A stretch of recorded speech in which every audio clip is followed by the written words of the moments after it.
Hello, my name's Fad Gadget, or you may know me as Frank Tovey.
I released my first single in 1979.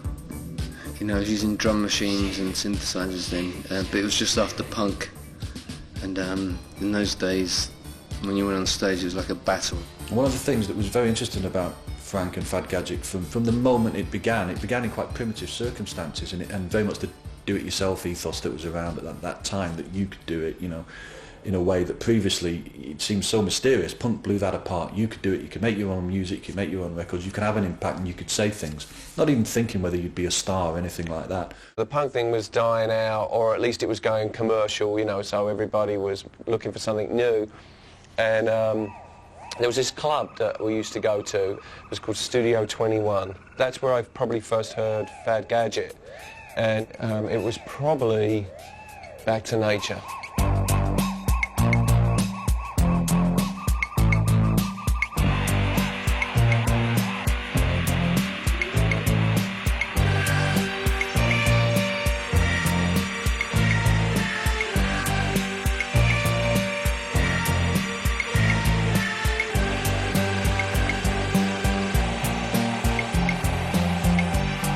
Listening to Back to Nature now, it's incredible how powerful it sounds and how you can tell he was in control of something even at the very beginning. Back to nature, look how it's still and programmed to respond. It was real special, and the music was like something that only we knew about, you know, this little club that maybe held tops like 100 people. It was why we were listening to TVOD on top of lots and lots of reggae music, and I think Barbara's, you know, collection of David Bowie LPs and whatever we had, you know, at the time, Kraftwerk and stuff like that. Frank was doing these extraordinary things in the cupboard where he was performing on an ironing board using the most primitive equipment. So we were all sort of thinking, well, you know, Frank's pretty good, isn't he? You know, maybe we should try and figure out who'd be interested in listening to him as well. And so, in a way, you kind of sort of mind. It was Edwin Pouncey who first introduced me to Daniel Miller in 1979. I remember quite clearly you saying to me, oh, you should listen to this guy, Frank, or Fad Gadget. Yeah. He was Fad Gadget. He was Fad Gadget, at that time already, wasn't he? Which was a pretty damn good name, I thought. Yeah, exactly. It was an excellent name. Well, Fad Gadget was just a kind of made-up name that was meant to sound like some product you'd find in a supermarket, something kind of throwaway.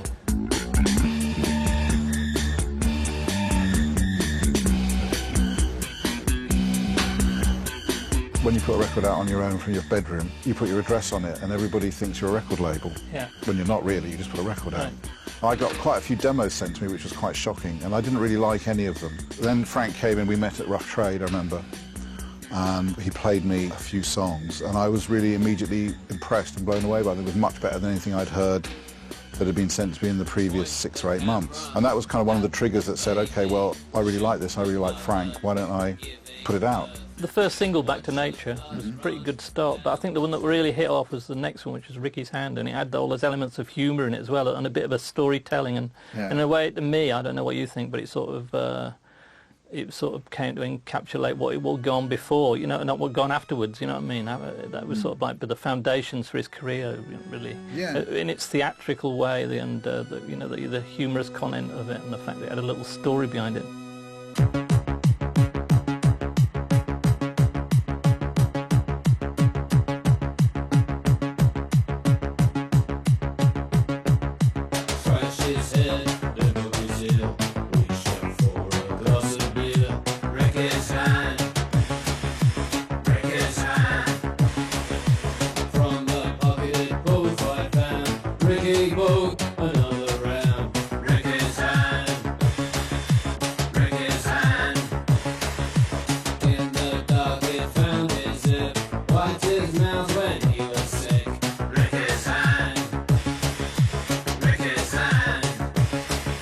I remember, you know, immediately liking that song. I don't think that was one of the first batch of songs he played me, actually, although quite a few of those original songs ended up on the first album.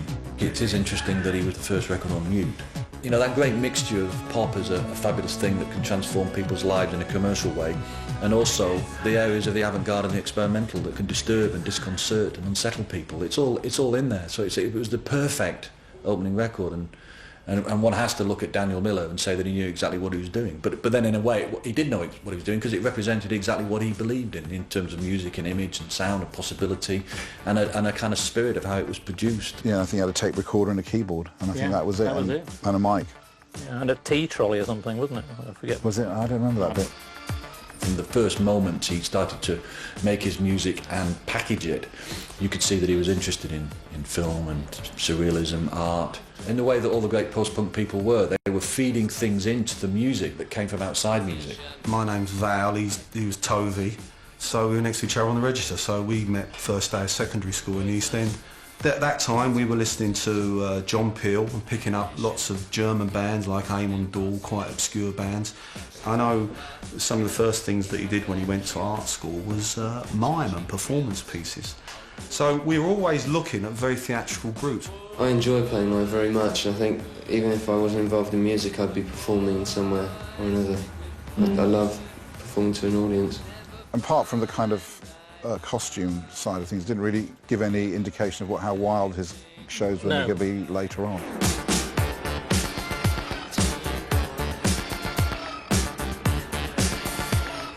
He decided to put a band together with the two Belgian guys, Jean-Marc Lederman and Philippe Wakia. And how do you think Frank's performance changed from then on in, when he had a band behind him, as opposed to having to do everything all at the same time? Well, that was the point, really. He was liberated from having to play keyboards and operate things. He was like what I wanted to do, what I wanted to be, was like become this other thing that I could, like, you know, didn't have to be myself.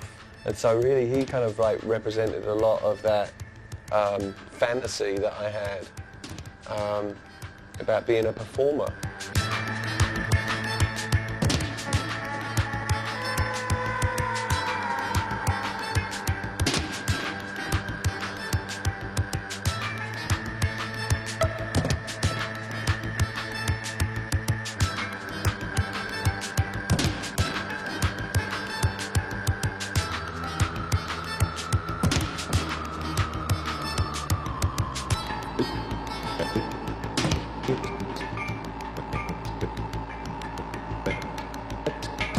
I think a lot of people who just listened, who'd only heard the records and maybe didn't go and see a live gig, would have been quite shocked to see a live performance, because he was very different. He would do a performance where there was a bar next to the stage, and he would like jump off the stage onto the bar, and he had this really long mic cord, and he would dance down the bar and be kicking everybody's drinks over, and people actually liked it. You know, you'd think they'd want to beat the shit out of him, but they actually really liked it. It was kind of fun and amazing. Frank was always a great showman. I mean, he was very theatrical. He always used to do this great routine during Lady Shave, where he got this shaving foam, and he'd cover himself in shaving foam, and he'd pulling his pubes out. At first, he would pull out his hair and sprinkle it on the audience. And then he'd pull out arm hair and sprinkle on the audience. I don't think he pulled out any chest hair, because I don't think he had any. But then he'd reach the hand down and pull out the pubic hair. One day, he just had a shave before the gig, and he just put the shaving can down his trousers, and then he'd strip off. Just cover himself from head to toe in shaving foam. People loved it. It went down very, very well. You know, I immediately had this idea of doing pictures with him covered in shaving cream, but then in a hotel room. So we did that the next morning. And I remember Anton going down the corridor to take this photograph. And I didn't really think much of it. But when I saw the photograph, you know, that was ultimately taken in a small, slightly dodgy hotel in Liverpool, and it was this incredibly iconic photograph. Wherever it was, available light, I didn't have any light, in a hotel room, and then standing away a bit from the wall, so the wall became quite dark. So it became this weird white sculpture almost. He was a great performer. You know, the other people doing electronic music were kind of standing there cold and emotionless, where he was doing like the over-the-top running around the audience, screaming, yelling in people's ears. I don't think the like of that has been seen in electronic pop since. He did some reckless things and hurt himself quite badly on a few occasions, smashing his head open with an electronic drum, using his head as a drumstick, basically. I thought it was fantastic. I thought... Dada-esque, aren't they, really? Yeah. Performances. He'd do a lot of pretty dangerous things, like, you know, apart from just crowd surfing, he'd be climbing all over the rigging.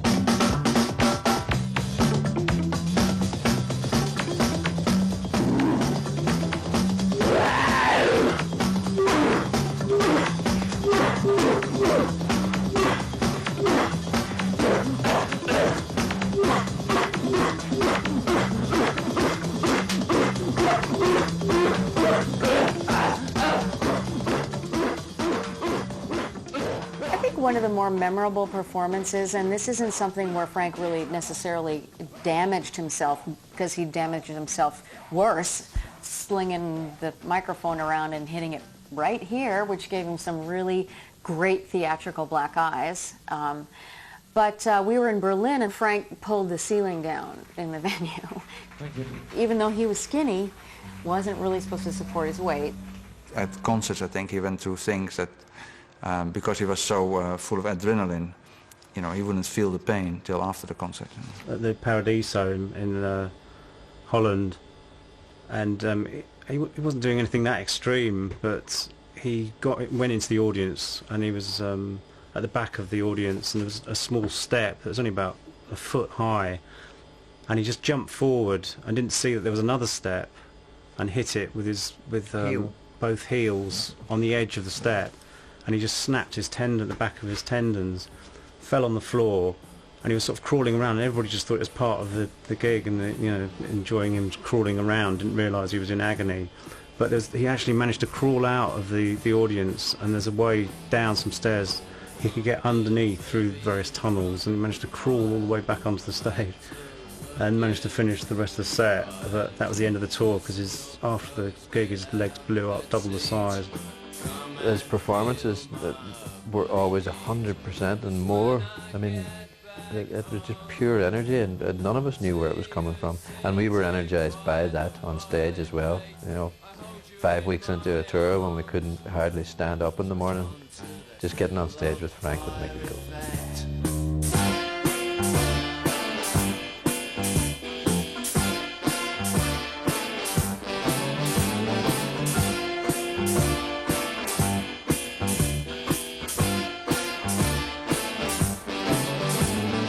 I don't really want to keep saying that they're two different people or creatures, because they're really not. But Fad had no qualms about bleeding or doing crazy things and, you know, running around and all this stuff. But Frank really didn't even really want to get his ears pierced.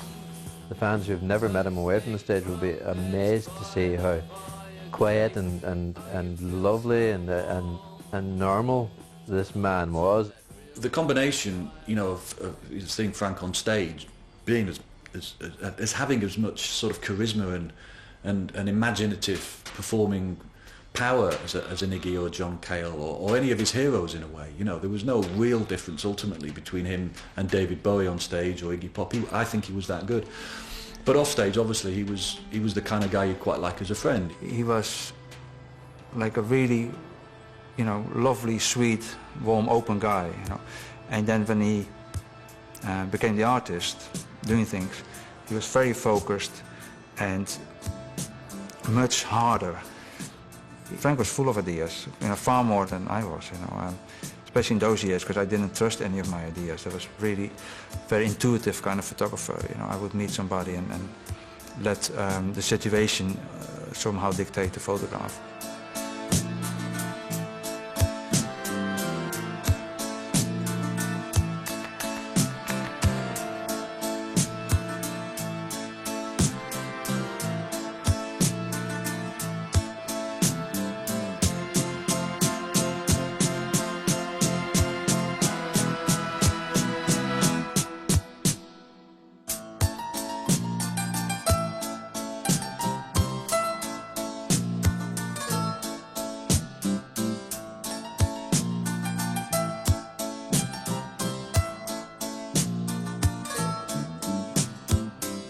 Frank wanted to work with me because he was had a reputation for doing Fad Gadget, and he wanted to do something far more abstract or more extreme or harsh.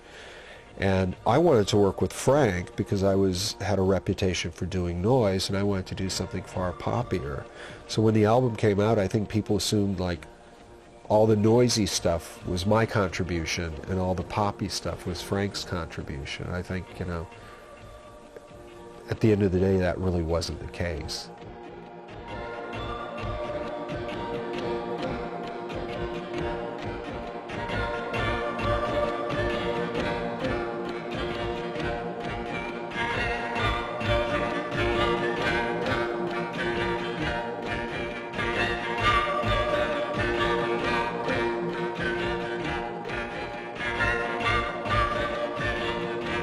We would go into the studio and just bang different stuff together, drag metal across the floor, filling up 16 tracks. Then we would, like, randomly in the middle of this tape make a loop of this and listen back to all of them and pick out the ones that were the most cohesive, or in some cases the ones that were the least cohesive, and mix them together or put them through various effects, like electronic devices, so forth. And, you know, we came up with stuff that didn't sound like anything else. Even though it ended up taking a few years to come out, it still didn't sound like anything else anybody was doing at the time.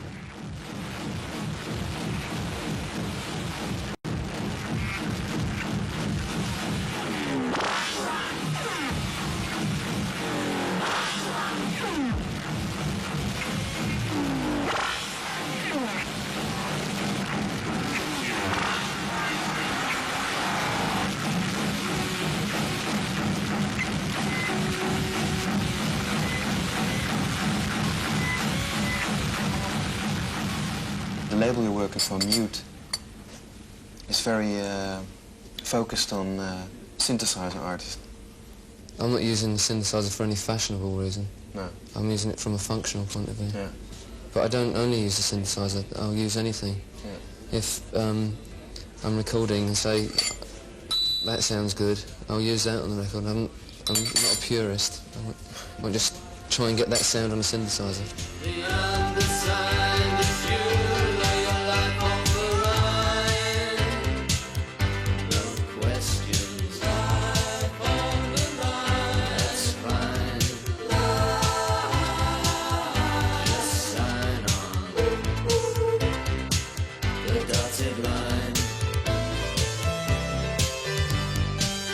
I didn't understand the music at all. I mean, it was new stuff. But at the time, I just lied to get in the band, really. I just wanted to go to Belgium for some reason. I think my wife liked chocolates at the time. I remember Frank telling me that when he'd met Simo and he went home on the tube with him, I think, and Simo was regaling him with stories about working in the post office and stuff, and Frank said, "What do you think about the album?" And he said, "Yeah, it's all right, considering it's not music." And I think that was the first day he met Frank, so... I think that's what attracted him to me, actually. I think I didn't understand his music, I couldn't take it over, you know, which was quite good. And I lied about playing the synth. I had one, I didn't understand it. And I think I learnt in about 2 weeks working with Frank and Daniel, just sort of had to, really.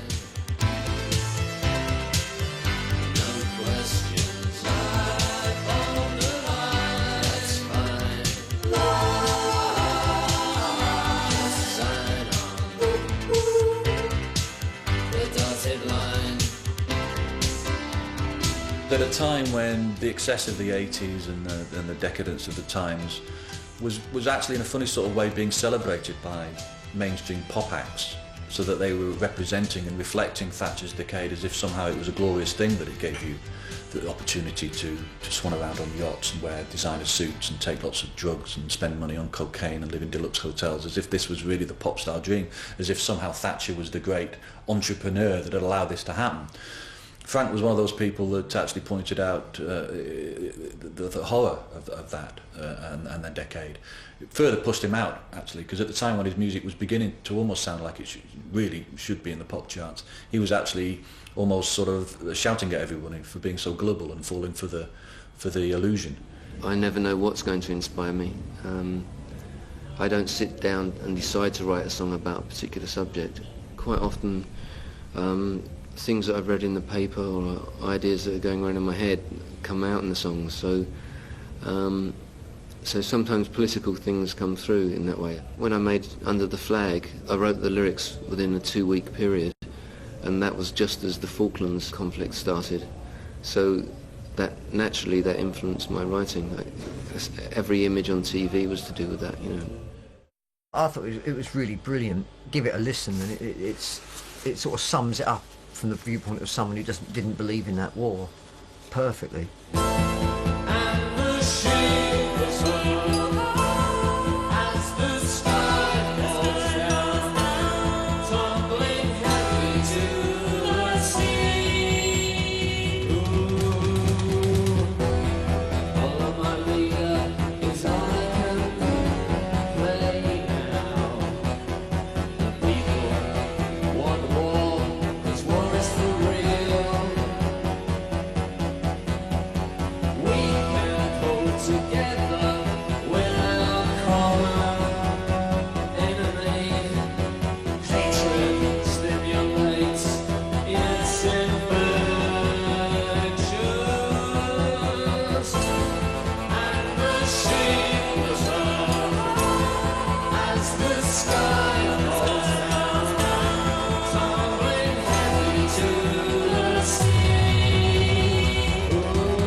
I started in the band in January of 1983, and we were touring because we were hired on, myself and 2 other women, Pam and Lindsay, were hired on to be backing singers. We toured with Under the Flag, and then I started doing a little bit of lyric writing and then 1 tune. So Frank was open enough to, you know, not say, oh, it has to always be me who writes everything, and, you know, it was nice. It was a good give and take, I think.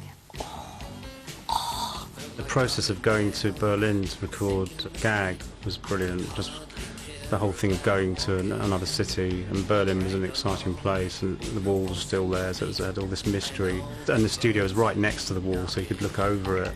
Worn down by caution, made numb with restraint. In all of my sweetness, I rage and I faint. One man's meat, but I could not taste the poison. I'm so beat, I feel like dropping down. That was the first album I did with him that was more live. I mean, the first one, there was a lot of live playing on it. It was all sort of layered and segmented and built up. Yeah, and more drum machines and things. I think it was the first time we played drums live all the way through, virtually. I think probably one of the neatest things from that trip was we had rented a big apartment. Downstairs there was an old-fashioned printing press that had the greatest rhythmic sound. We had Gareth Jones come out and tape it and do a loop, and that became the basis of Collapsing New People. And there was that riff you played on bottles as well, wasn't it? Tuned bottles. Yeah, we... And then we spent urinating into those to get the right pitch.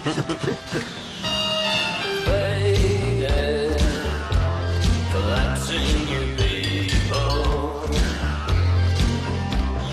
watch them collapsing, jaded, collapsing you people,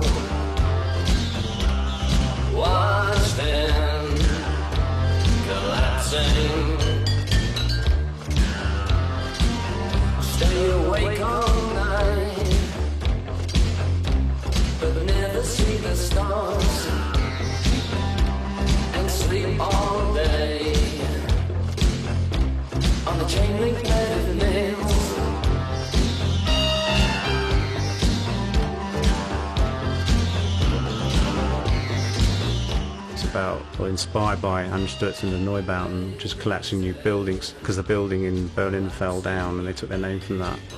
And he did a take on that about the people in Berlin sort of making themselves up to look as though they're sort of falling apart, I suppose. I suppose the punk thing. I mean, people, Yeah. I mean, some people are quite meticulous to make themselves look like Keith Richards.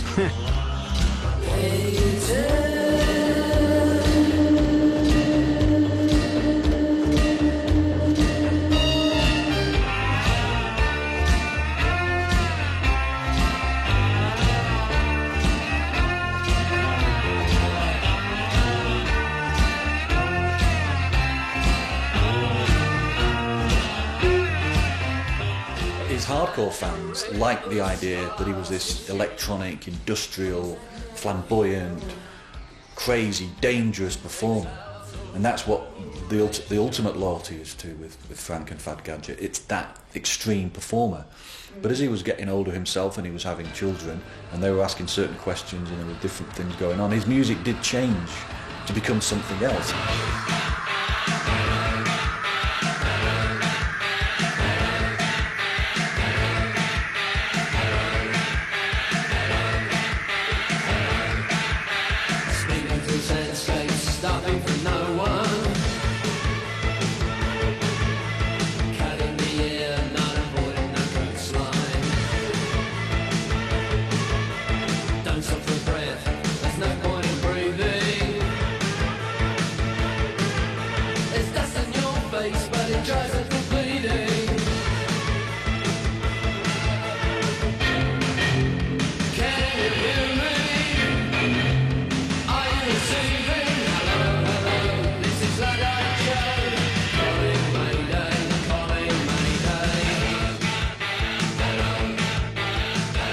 He didn't like to keep treading the same ground. And I think he'd done so many different things with the band he had. He felt it was time to move on.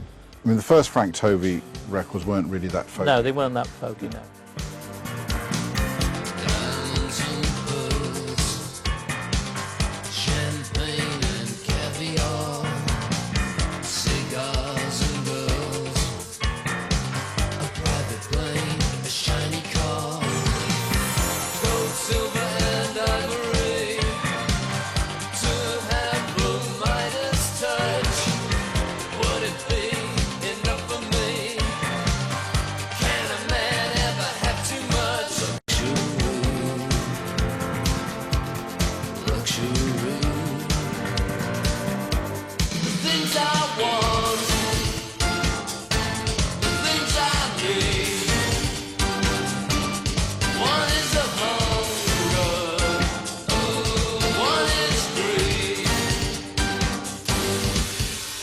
When you write lyrics for a song, you're almost plucking the words out of the air, you know. And when it works best is when I kind of have least control over it.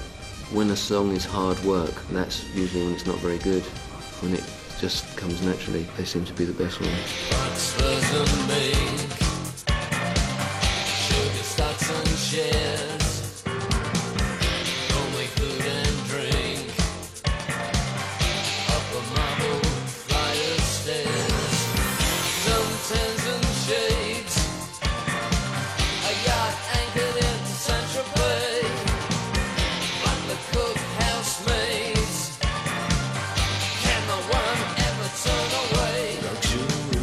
Luxury just kind of happened.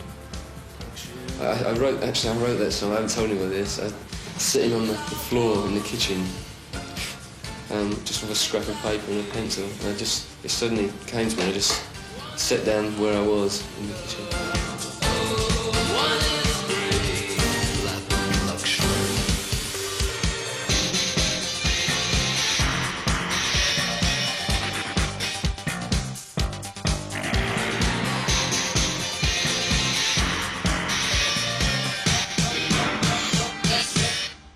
So when he changed direction and decided to become Frank Tovey instead of Fad Gadget, I think a lot of those fans must have thought, well, what's going on, you know what I mean? Frank was being a musician without the cover of Fad, let's say. Fad Gadget was a name that he made up very quickly. It's a great name, but he didn't expect it necessarily to last that long. it was kind of what it was. It's going to be a fad. No, I changed it because, partly because I wanted to have a fresh start and maybe take a new approach, and partly because in Britain I think I was, as Fad Gadget, I built up such a reputation as an underground artist or cult figure or something like that, that it was very difficult to break through that image. So I was effectively making music that was pop music, but I was still being categorised in the independent chart, you know, safely tucked away in one corner, and I wanted to break away from that. He kind of almost did the reverse to Dylan, you know, he went to acoustic, whereas Dylan's great apparent betrayal was to go from acoustic to electronic. But Frank, in a wonderful gesture, went the other way. So tell me, Frank, why'd you change your name from Fad Gadget to Frank Tovey?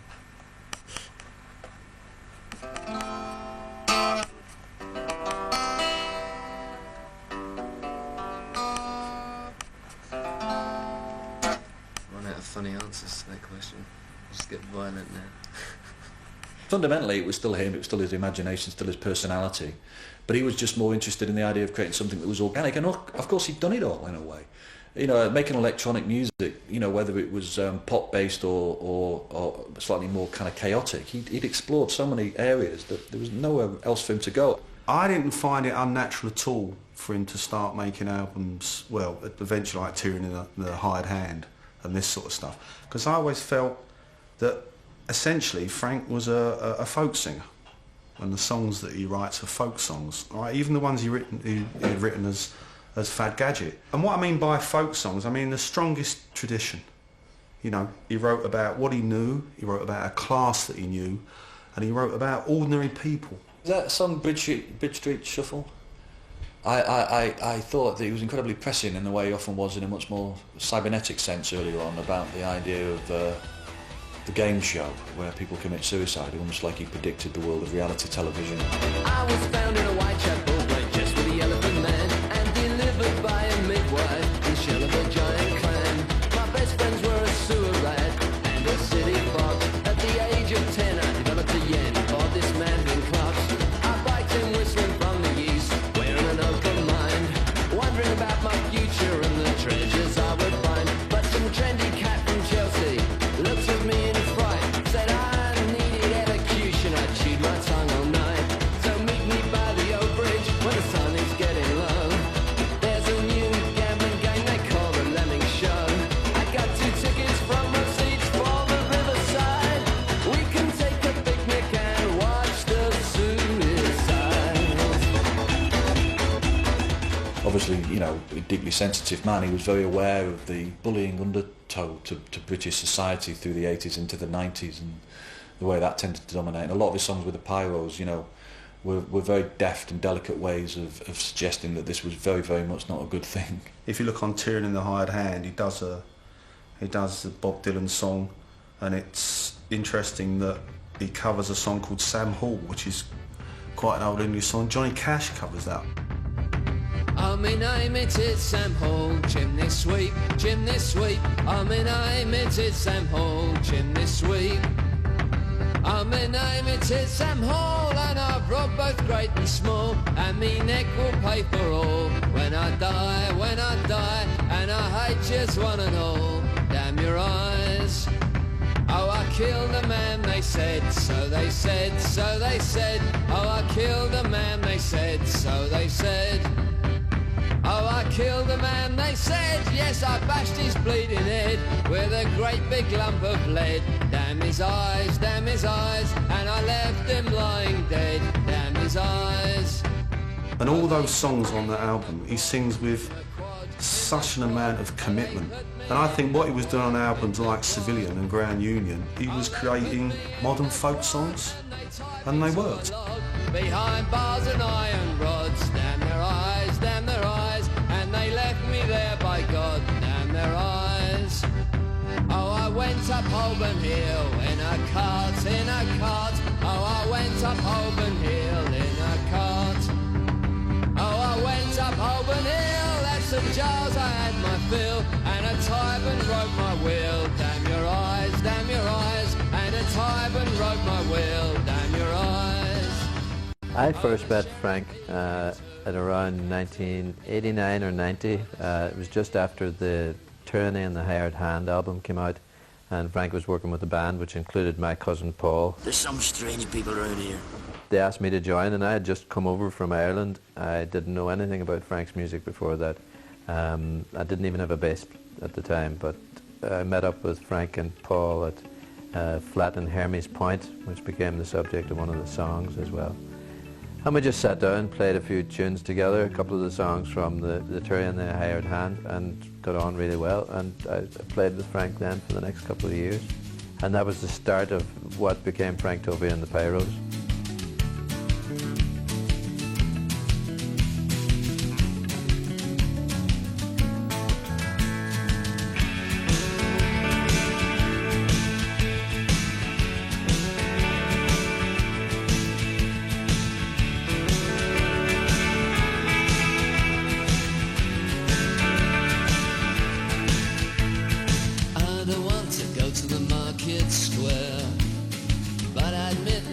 I travelled there, and I gave in to temptation too.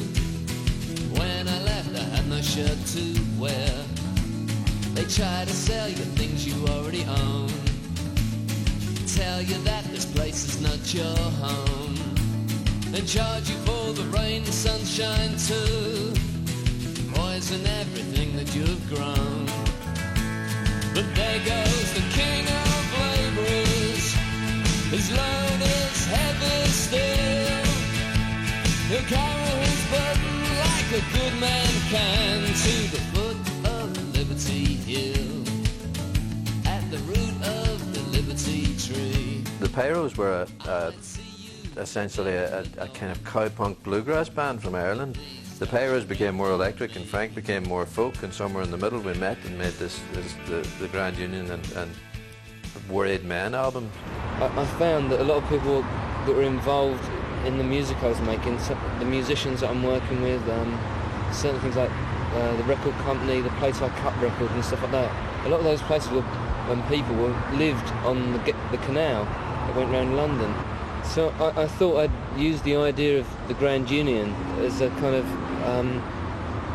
metaphorical vehicle for writing about the things within my life. At the time I didn't really hear it, but when I started playing again with him in 2001, we did a little mini tour, and we ended up back at the Paradiso, and I met this guy called Bert who's been a fan for years, and he followed him right through, and he told me to listen to Grand Union, and he said listen to Cities of the Plain, which I think is a fantastic track.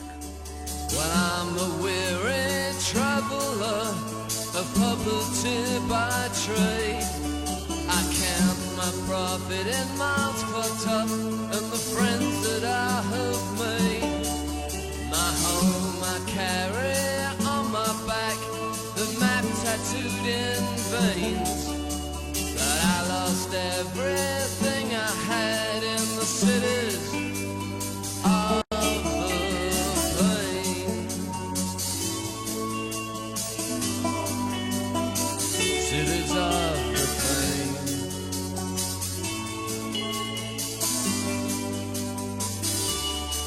well, I came into town with my head held. Grand Union was like the Grand Union Canal, which runs just at the back of this building. And it's like, I suppose the length of it, I don't know where it starts or ends, but it's like, it takes you certainly all through London in different sort of areas and different...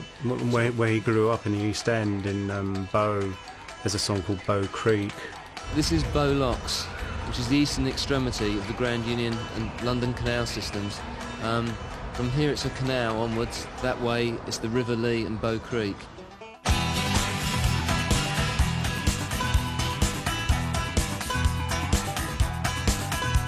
Well, I was drifting downstream without a paddle and my boat had sprung a leak. I was bailing out with my bare hands down in crooked Bow Creek. It It was then I realised my situation wasn't unique.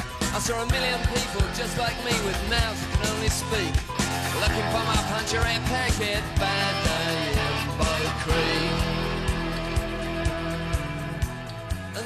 So it's not an acoustic banjo?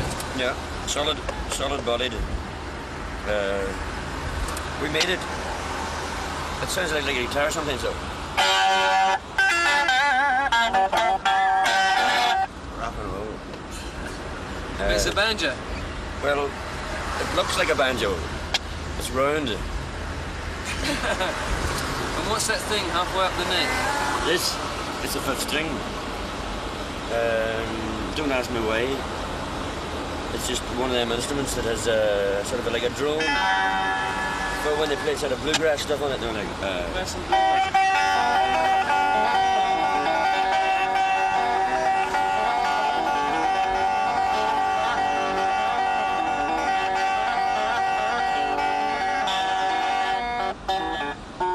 He liked that idea. He liked the idea of doing a guitar solo on an electric banjo, even if it sounded the same. He liked the fact that because it was tuned differently, maybe the guy who was playing it would approach, would play different figures and different patterns and have different influences that could be brought into the music. We were getting stuff from Frank that we would never have thought of, and building the electric banjo, especially for the Grand Union album, using electric slide banjo. I was using samplers with my foot pedals on stage and playing a 5-string bass, which I'd never done before. And we were experimenting a lot more with electronic sounds, whereas Frank was getting the roots and folk stuff from our background. Frank was a great songwriter. He had a lot of music in him, and he didn't play musical instruments technically very well, but he brought them to us as complete songs, played them to us on acoustic guitar, and then we went, ah. Your art collection must have cost a mint, but you don't get it at all. You should have taken the notes straight from the bank and just pasted them on your wall.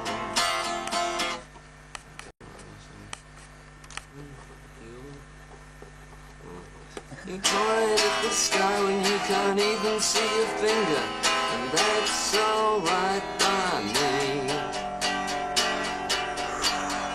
But you want me to want what you have got, and you won't get that from me. Right, cut.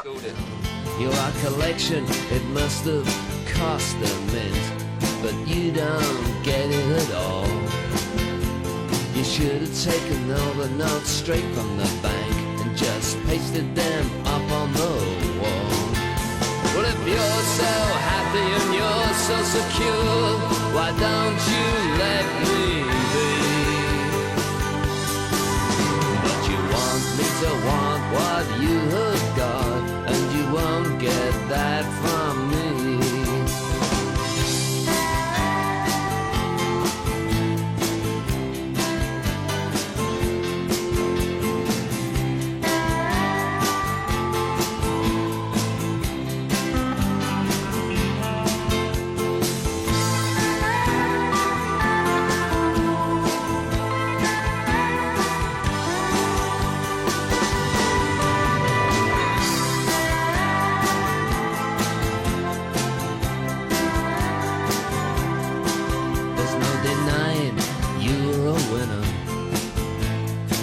This race I cannot compete. It's the studs you have to wear to get up the twisted stair, and I don't like getting blood on my feet. But maybe one day I'll meet you on the road, and we can share a joke. You can tell me how you gave away everything you had, and now you're completely broke. Well, I'll tip my hat and wish you good luck, and leave you in the lap of luxury. But if you want me to want what you have got, then you won't get that from me.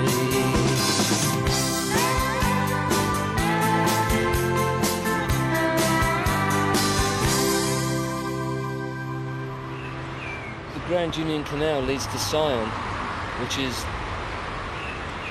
Zion or Jerusalem. I don't know, maybe that's where I'm going. You're going to do a Dylan. Who knows? He sort of retired, I suppose, for a while. The last band I had, the Pyros, split up and life took over in a way.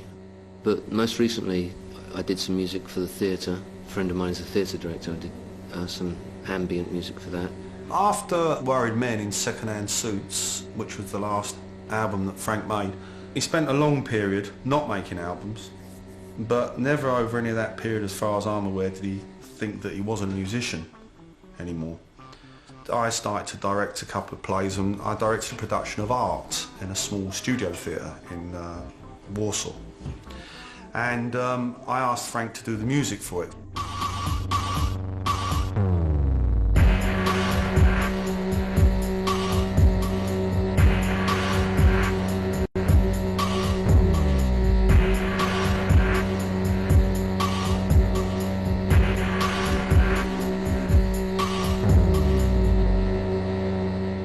He was great at manipulating sound. I did a play set in a pig pen. I gave him a load of pig noises, and he turned them around and he made them scream, and then he produced a completely incidental piece of music with all these pig screamings in the background.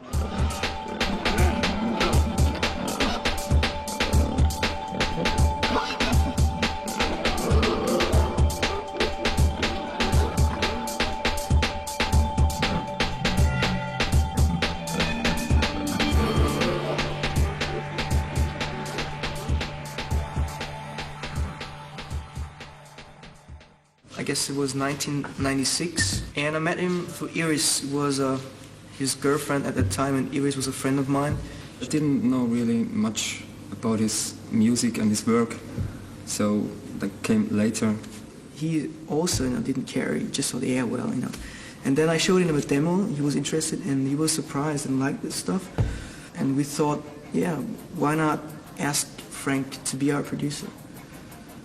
And he liked the idea.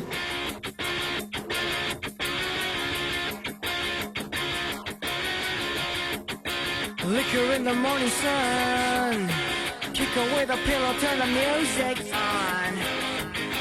Turn it on.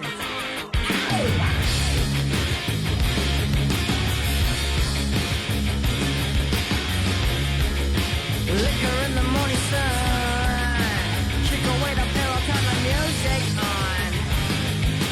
Turn it on.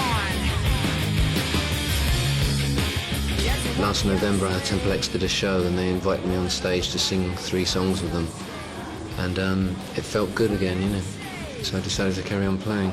Of course, he was, nervous and scared because, he didn't perform for years. But he came to our show and we formed 3 songs of Fad Gadget, really rough and more rocky style.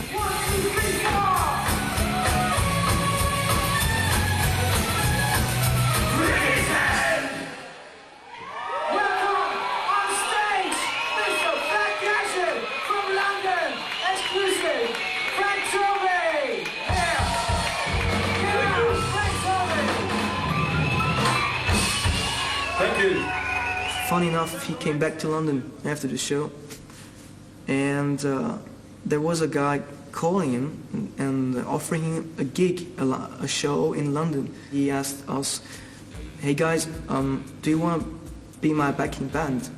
I need a good band and I think you're great, and I would like to work with you guys." It went really, really well, and a couple of the guys from Depeche Mode are down there. I think one of the nice things, also one of the sad things, is that things sort of went full circle, because we got our big break supporting Frank back in 1980.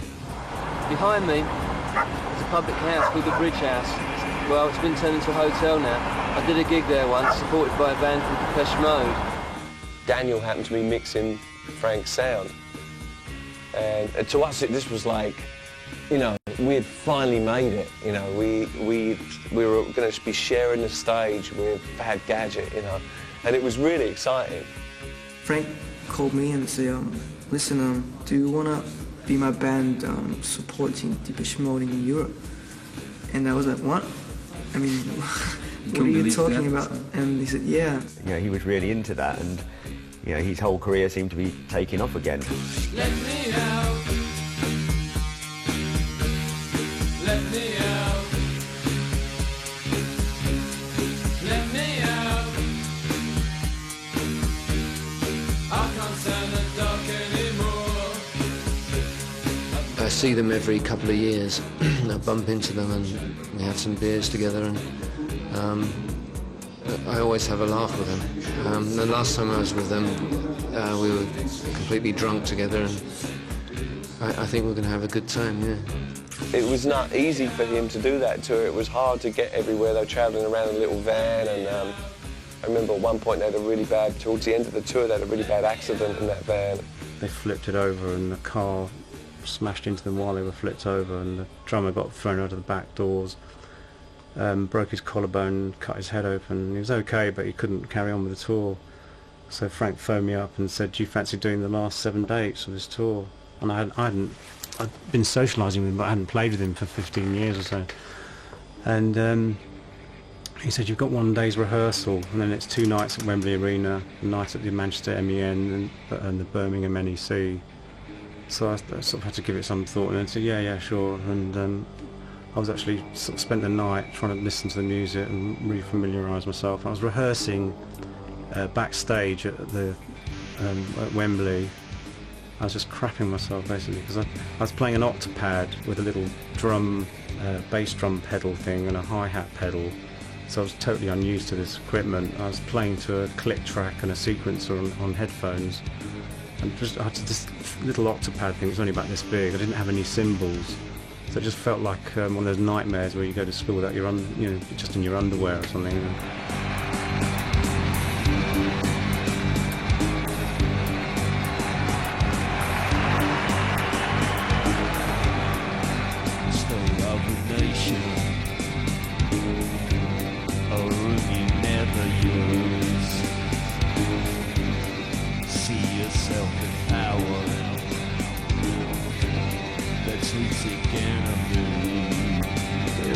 Cracks. We flew with Depeche Mode on their privately chartered jet to Milan and Bologna. And it was great fun. It was brilliant. I remember being on the plane with Frank and just sort of looking at each other and saying, just with a look, and we could get used to this sort of thing. Why didn't we do this before? It seemed like things were going really well. I mean, the last time I saw him play and the last time I saw him was a gig at the Garage, which he did, which was absolutely packed out.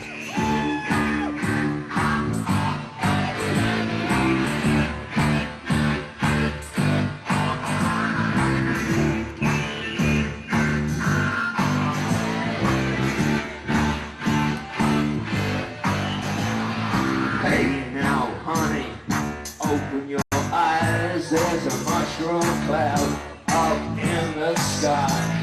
Your hair is falling out and your teeth are gone. Your legs are still together, but it won't be long. The best of album was necessary because I'm touring now, and it's stupid to be on tour with nothing in the shops. But also, there's so many young people coming to my concerts now. I thought that would be a good introduction to Fad Gadget.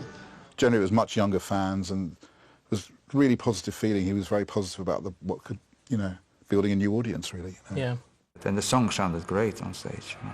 Really, they hadn't lost any of the impact, I think. That was nearly 20 years on.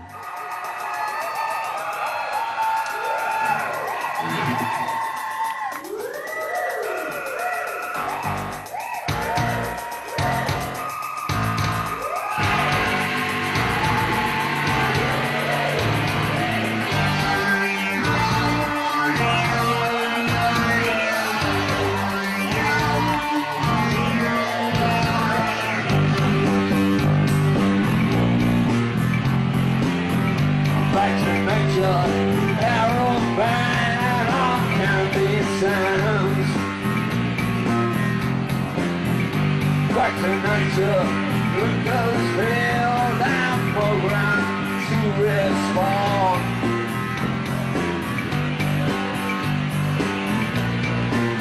It's gonna rain all night. but we'll be alright.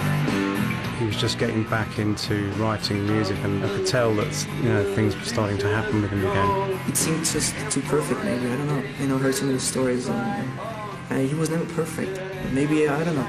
It sounded just too good, it was just too good, maybe.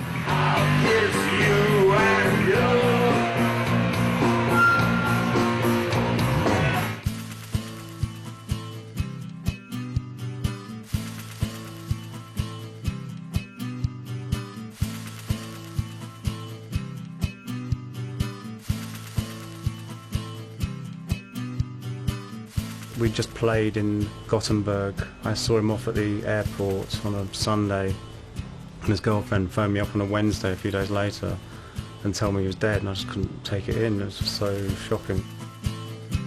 Unfortunately, I got the phone call from Nick Cash, and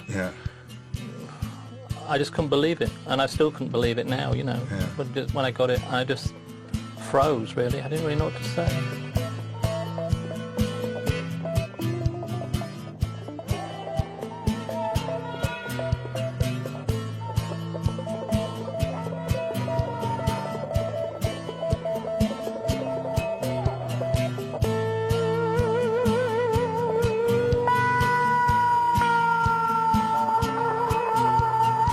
It was Frank's daughter, Morgan, who rang me up to tell me that he died.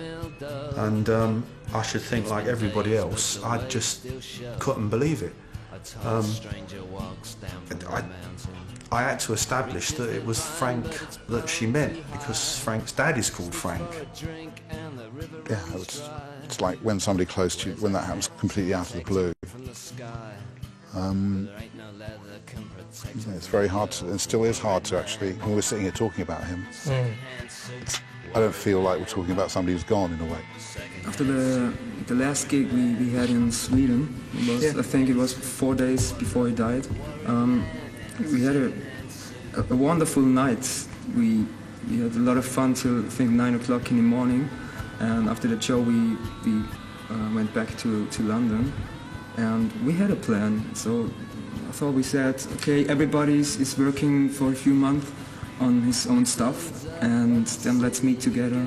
The special thing was the last day he saw us, when we met us, when we said goodbye on Heathrow Airport.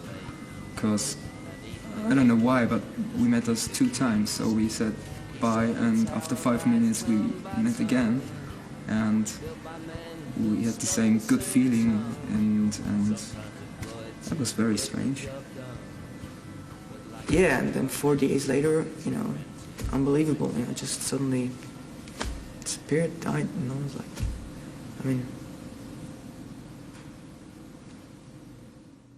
The thing to say about Frank's death is that it was a tragedy, there's no doubt about it. It was a tragedy. He had plenty left to do, and he had the strength and the ideas and everything that was needed to do it. There was talk about going to America and Japan and stuff like that, and he was quite excited about the prospects. He wanted us to, get more involved in the future for new material, because the main thing was, after the whole touring, to do a new album, of course. That was his goal, his important thing.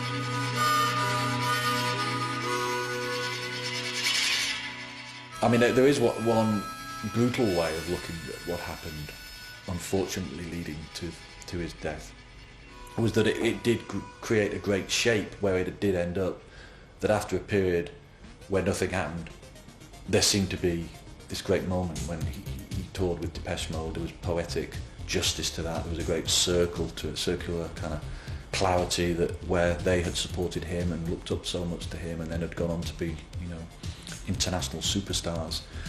There was a return, there was a gesture in return, both from Depeche and Mute, I think, as well, to honour one of the great founding fathers. And that ultimately, unfortunately, in the light of his death, created a great completion, I think. Definitely affected Depeche Mode in a big way, and I'm sure, you know, hundreds of other bands. You know, I think that what Frank was doing definitely had an influence on me. You can actually find a way to anything you want to work out in the world of pop. You can find a place where, in a way, Fad Gadget influenced. You can go to Daft Punk, you can go to Madonna, you can go to Marilyn Manson, you can go to the Auteurs, you can go to Death in Vegas, and a lot of the sounds he created, you know, you can take them to house, to electronic music, the Electro Class Revival, to great electronic pop. You know, it was all kind of there in Frank's music along the way. And even then he was a bit embarrassed about what I'd claimed on his behalf. And it was something about that humility and ultimate modesty. It was completely contradicted how he was on stage. That might be that strange ingredient that meant he never quite had that moment where it became official, that one hit, if you like. I think, you know, in hindsight, people can look back at that early material now and tell that it was influential and cutting edge, and that nothing done since kind of lives up to that watermark as far as electronic pop being really poppy but having a really hard edge and people could dance to it, and, you know. And he was important. He influenced a lot of people. And he was very important to a lot of people. It's important to keep his name going and keep the music out there, you know. Yeah. Oh, fuck off.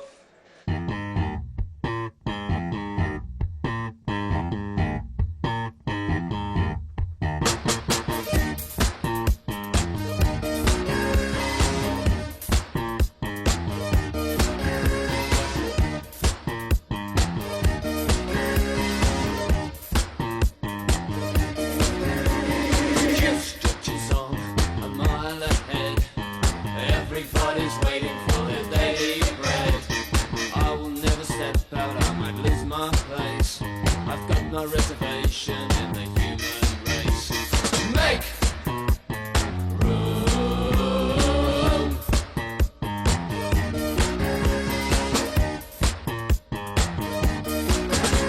I'm sure that I've been standing in this corridor before, waiting for my turn to go and knock on the door. My heart's pumping, beating 8 to the bar. It's much too late, so drink